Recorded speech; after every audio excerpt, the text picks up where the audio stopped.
Hey you, and welcome. My name is Mike, and in this old video, well, did you ever make a mistake, right? And then to try and like cover up that mistake, you kind of push it off a cliff? No? Well, if you answered yes, you're an idiot, but you're also human, so well done. This story is about someone who barely qualifies, and it takes us to Kansas. Stop already, I know you've been asking for more exotic locations, so you're welcome. There's a lot to get into, and we'll get into it, so without further ado, let's, give it a go.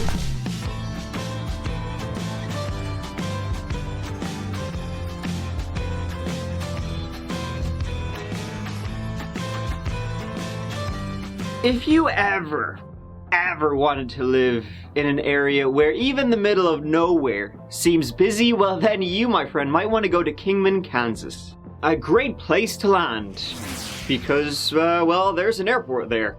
Why you would need to land? Well, you'd be swiftly taken off again. I kid. Sort of. It's grand. I mean, it's number 4, whoa, in best places to retire in Kansas. So that, well, I guess that kind of tells you everything you need to get in your noodle about Kingman. A quarter of the population is over 65, and when in a town of about 3,000 people, one person wrote the big problem was teen alcohol and smoking the reefer.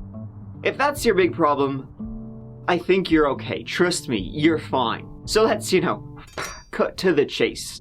Right? Why am I shiting on about it? Hey family? Live there! This Seacats, right?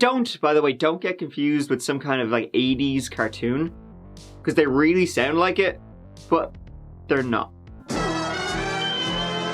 And they, back in the day, were lucky enough to live like almost in downtown Seacat, Kingman. Today, nothing stands there. Reason being, in 2011, April 30th, 2011, there was a big old fire. This was a little before 4 a.m. The house was entirely engulfed in flames, and someone was in that house and wouldn't be getting out. The police arrived, the local firefighters, but by this stage there wasn't nothing to be done. The man outside was Brett Seacat. He had been able to get his 2 children out of the house, 2 and 4 years old, but his missus, no chance. The woman inside was Vashti Seacat, Brett's high school sweetheart. It appeared from the outset that she had set fire to the house herself that night and then shot herself with a handgun found beside the bed.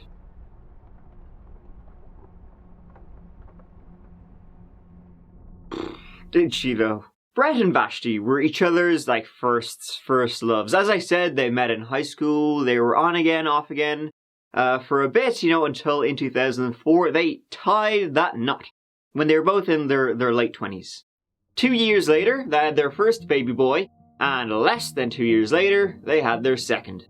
Kingman was Brett's hometown, where they settled, settling into a happy little family. Vashti especially was an extremely loving mother. She just loved kids. Even the other kids in the kindergarten she'd help. If fundraisers were needed, she'd be first in line to fundraise. Brett, on the other hand, a very outdoorsy, active fella, he'd be wrestling with the young'uns. That's when he wasn't looking like a 1980s villain. He was in the law. He'd actually come from a long line of it, you bet your bottom dollar. He had previously been a Sedgwick County Sheriff's Deputy, that's the county next to Kingman, where Wichita be, but by now, and by now I mean 2011, time travel, he was an instructor at the Kansas Law Enforcement Training Center, a job his half-brother previously held. Look at you. He'd even had little hero moments in his policing time, giving people the old kapow!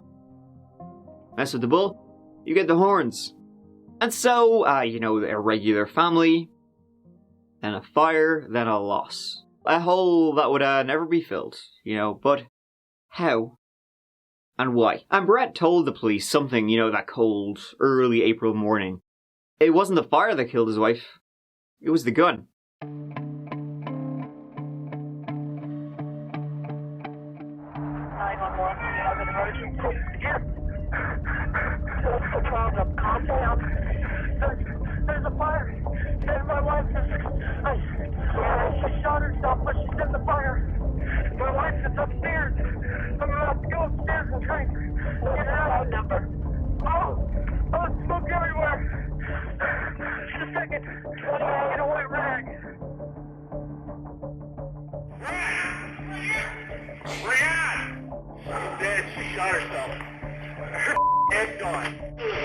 here.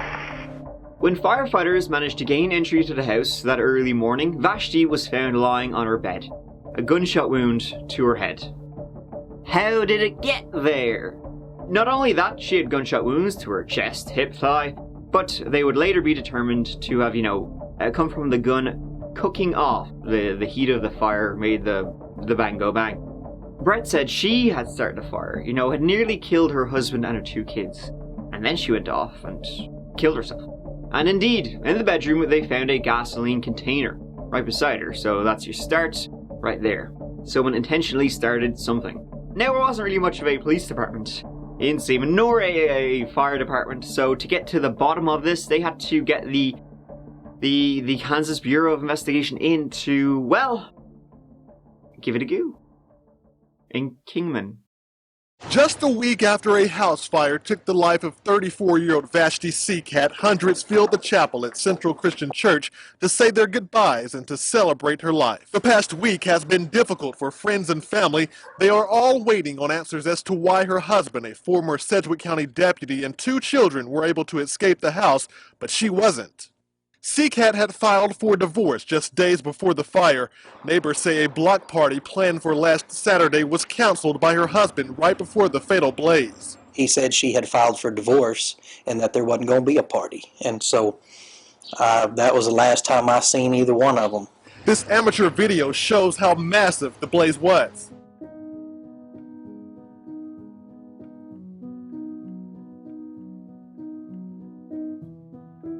A couple of weeks after the fire, over the course of about 7 hours, Brett told a tragic story.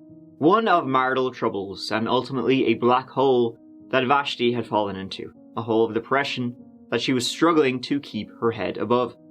She'd even asked him once when they were watching a flick, what's a good gun to take your head off?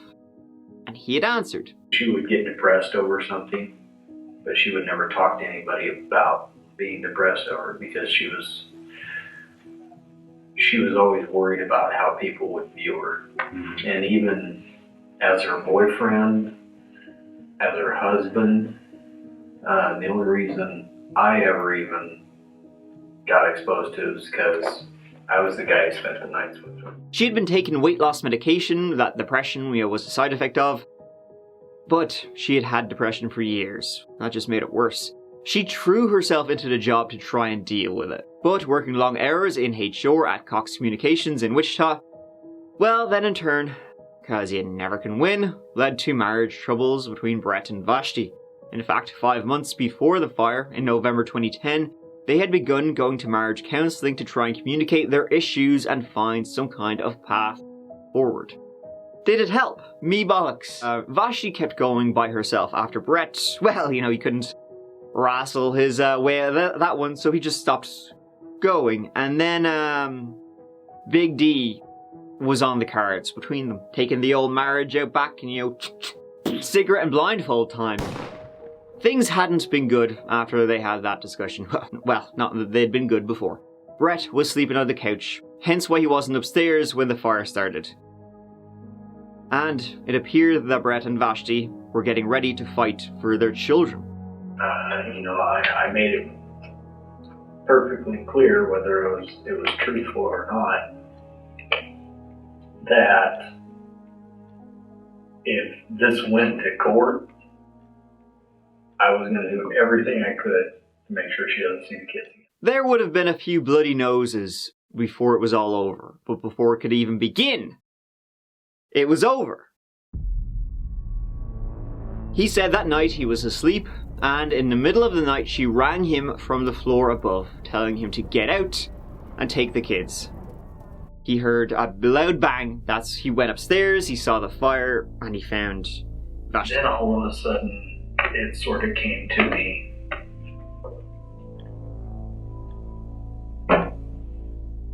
Dead fire kids. I just dropped her. And he would feel horribly, responsible for all this. That it was him, he had said, if you try and take my kids, well, you ain't getting, that's not happening. That's off the table. And so he felt like he had driven her to do this. Or that if he hadn't driven her, he had, at least ordered the taxi. The facts the following investigation uncovered supported this. In her handbag, they found a note she had, where she had calculated funeral costs and so on and so forth. What she would need her life insurance to be.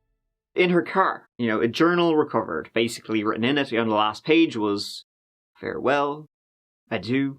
On the last page, Brett, I can't do this. I can't fight this out. Take care of our boys. Be sweet to Brendan. Talk to Bronson. Hold them both and tell them Mommy loves them every night. I'm taking care of the house. Brendan, you are so wonderful. Mommy is so proud of you. Be a good big brother. Bronson, stay strong and don't ever lose that smile. I love the two of you and will be watching over you from heaven. And then speaking with, not Brett, they learned that, she had been struggling. She had marriage problems. The marriage was in the toilet. She had been on, medication which did have a side effect of depression. Others said, though, she wasn't depressed. Difficulties, yes. Set your house on fire and kill yourself? No. When the police spoke with the counsellor, she said that yes, Vashti had been depressed when they started back in November, but by April she had done a complete 180. She was hopeful, she was healthy, she was exercising, eating well, taking weight loss medication because she was feeling good. She was excited about the divorce, not that nervous about it. Her friends said it was like the old Vashti was back. The only thing that was upsetting Vashti at this point was how upset Brett was. It was like he was the one at his breaking point, not her. And the counsellor, she was telling all of this 10 days before the fire. She said that she was worried. She said to her counsellor that she was worried Brett might do something, when the divorce proceedings actually started ramping up. She also said that Brett had told her about a dream he had where he killed her. And it wasn't like, oh my gosh, just a dream. Whew. It was more like, that dream fucking ruled. She was worried what he might do when she actually filed the divorce papers, when he was served, and she wanted somebody with her so that he wouldn't do anything rash. Vashti's family were full sure this wasn't what it looked like. Brett just made it look like that. In the house, on the table, were a few bits of paper, and they were wet. It was a printed PowerPoint, and it was about death investigations, deducing the differences between murders and suicides and why people might commit suicides. Brett just said it was from work. So what a quinky-dink. He also said that he had ran upstairs through the fire to find his wife, and he had only been wearing jocks. Didn't look like it though. He had no marks, no blisters, no nothing. Supposedly you picked her up in the bed and held her to you close. You had no blood. No, I didn't hold her to me close. I held You had no fire on the bottom of your feet. Now, if you walk through fire, you should have some kind of injuries besides a small injury on the top of one of your feet. Vashti had no smoke in her lungs, and blood tests showed no drugs or booze. And then the police spoke to a neighbour, a couple of doors down from the Seacats. She said that she was awake watching TV that night, and she had heard a gunshot, and she knew what gunshots sounded like. Now, she couldn't say exactly when she heard it, but based on the TV show she had been watching, and the scene she said was playing, it was about 3:15 a.m. Brett called 911 at 3:40 a.m. Half an hour after a neighbour heard the gunshot. He was just faffing about. He was a cop, and he knew how to make things look like what they're supposed to look like. Oh God, guys. But you see where we're coming from, No, yeah, I see where you're coming from. I mean, this is 100 times worse than what I had pictured in my mind. Before, I just thought I lacked any evidence, and now you're saying this is what there's a lot of evidence that I never knew existed. Well, the heart That of looks it, real bad. About a month before the fire, Brett had taken Vashti's journal into work, and he had scanned in all the pages. Now, he would say she just wanted a digital backup of her journal. Yeah. Then, the day of the fire, he had used an overhead projector in work for about an hour in a locked room. The projector, was the kind of window to have in school, as if you wanted to trace something. Just things are just not looking good, and they're adding up to that you had something to do with this, Brett. We need to know why. Oh no, there's no why. Okay. I didn't do this.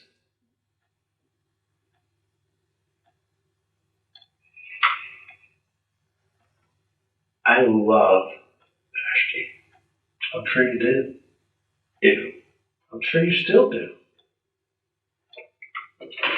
But people do things to people they I love. wouldn't my kids like this. Ever.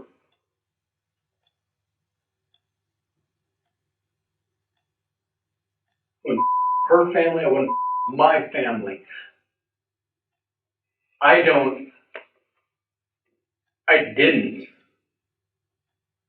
want to give up Vash. I fought hard to try and keep us together. I could have come up with something better than this. This is insane. This is what a crazy person does. No, not necessarily. Crazy in love, crazy for his kids, yeah. Well, did you murder her? No, Did you pull the trigger? no, Did you kill her? no. The home at 255 East B Avenue in Kingman sits empty. Flowers of remembrance nearby. State prosecutors charged 35-year-old Brett Seacat with killing his wife Vashti and setting the house on fire to cover it up. It was on the 13th of May, 2 weeks after the fire, that the state of Kansas filed charges against Brett. 1 count of first-degree murder, 1 count of aggravated arson, and 2 counts of endangering a child.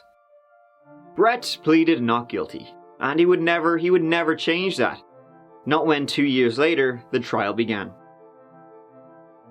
Brett T. Seacat did then and there unlawfully, feloniously, intentionally, and with premeditation kill Vashti S. Seacat. Your bond is $1 million. Now, it was a largely circumstantial, which we always see, circumstantial, right? Full of shite, if you're defending case against Brett, you know? Words. Just words. A crock of shit. He said the manner of Vashti's death was never even determined. The medical examiner never said it was suicide, homicide. It was just... In court on Tuesday, his brother Robert says he saw Vashti the weekend before her death and claimed she was depressed. She looked like she'd lost a great deal of weight, looked sleepy. A private investigator hired by the defense testified he found several vials of a drug called HCG in the Seacat's home. The defense says Vashti was taking the drug to lose weight, which has been known to have side effects leading to depression. But prosecutors have painted a different story, one of bizarre behavior, alleging the 37-year-old wrote his wife's suicide note. One witness says he watched Seacat torching 2 hard drives around the time of Vashti's death. A forensic scientist even finding traces of gasoline on his pants. The prosecution said, well, she was happy. She was excited about the future. And Brett wasn't going to let her go. If she took the kids away, he would take her life away. So, the day he got the divorce papers served, he forged a suicide note, he shot her, and he set the house on fire. Made everything look like his story, and as a cop, he knew what the investigators would look for. I asked her whether she would commit suicide, and she said no, for 2 reasons. One, her religious beliefs and her faith. And the second was that she couldn't do that to her boys. That she just loved being a mom. She couldn't leave them. They needed her. The defense said, I don't think so, buddy. She wasn't happy. She hid it from everyone except Brett. She was upset. She was depressed. She was suicidal. She made up the threats she said Brett made. The threats she told to her counselor. She told these to her friends and coworkers too, that he might hurt her. But that was all bullshit. She was only saying that so when the divorce proceedings went ahead, well, Brett would look like a sack of shite. She did file for divorce, but the regret of her life disintegrating was overwhelming. So she decided to literally burn it to the ground. And then, stuff like no smoke was found in her lungs. Well, she started the fire and then she just ran in and shot herself. It's not like she was, chilling there, sucking it up, having a beer. The main piece of evidence that could have swinged things one way or the other was the final page of her diary. The page that said, the farewell to all that. If she actually wrote that, well then, that's pretty damning proof. If she didn't write that, well then, you know, it's forged, so. 2 people would testify, one for the prosecution, one for the defense. A certified forensic document examiner for the Kansas Bureau of Investigation testified for the state. And guess what? He said it was forged, if you can believe that. Some letters, they didn't match, and they didn't match the fluid writing of the previous pages. It was done sloppily and lacked the consistency of the previous writings. Some letters slanted one way, some letters slanted the other way. The person who had written previous pages did not write this, they said. For the defense, a forensic document examiner testified. And they said it matched, and said that although it was written differently in parts, the flow of the pen and so forth, and the slanting and some trembling lines and blah blah blah, that could simply have been a result of mood. You might write differently if you're angry or upset or crying, a tremble in your hand. Someone who maybe was suicidal.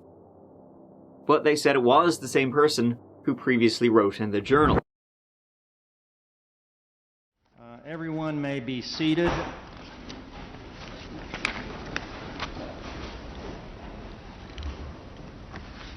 I would request Mr. Seacat to stand.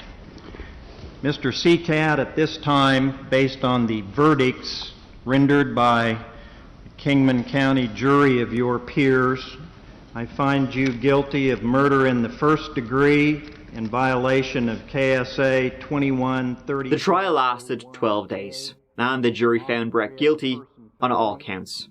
I find you guilty of count 2. During the sentencing, Brett, some man from he really didn't hold back. Especially towards the judge. I didn't get much of a chance to do this during trial, to actually confront witnesses against me. But today I get to do that. Brett Seacat has never hurt her. Brett Seacat has never been cruel to her. Brett Seacat has never even yelled at her. Vashti's family several times after Vashti's suicide told me that they had seen this coming, that they knew she committed suicide. But when it came down to money, they changed their mind. Because with Vashti's suicide, they get no money. But with Vashti's murder, they do. I've said it before and I'll say it again. Vashti's suicide was my fault. I failed with Vashti, and it is the first and last thing I think about every day. I understand that today is not my day. I understand, even though I'm the one being sentenced, this day does not belong to me. This day was meant for people who made sure it would happen. This day belongs to you, Judge Solomon. This is your day. This is the day you get to take your place in front of the cameras and pass sentence on a man you worked so hard to convict. A man you know was innocent, but a man you had to help convict so you could get this day, your day. Before a trial and before a verdict, you were already guaranteeing death in prison.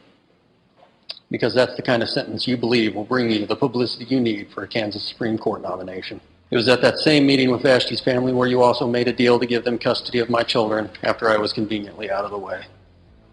Custody that would pay off in the form of Vashti's insurance, but only if I were convicted.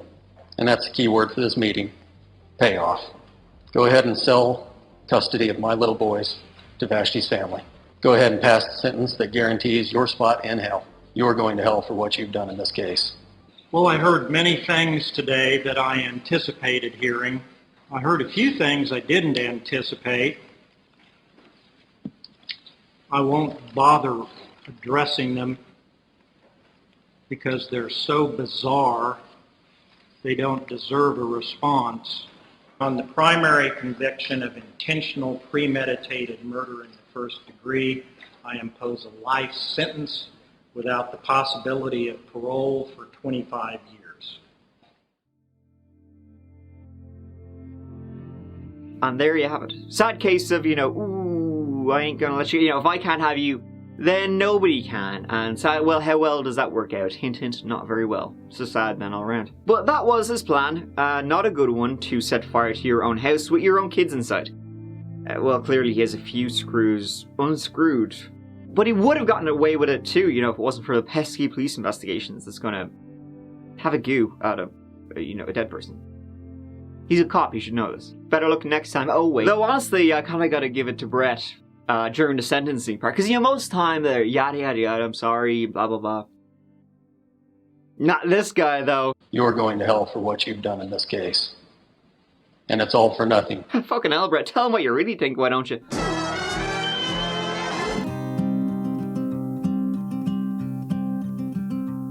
Thank you so much for watching. I really appreciate you taking the time to watch this whole video with me.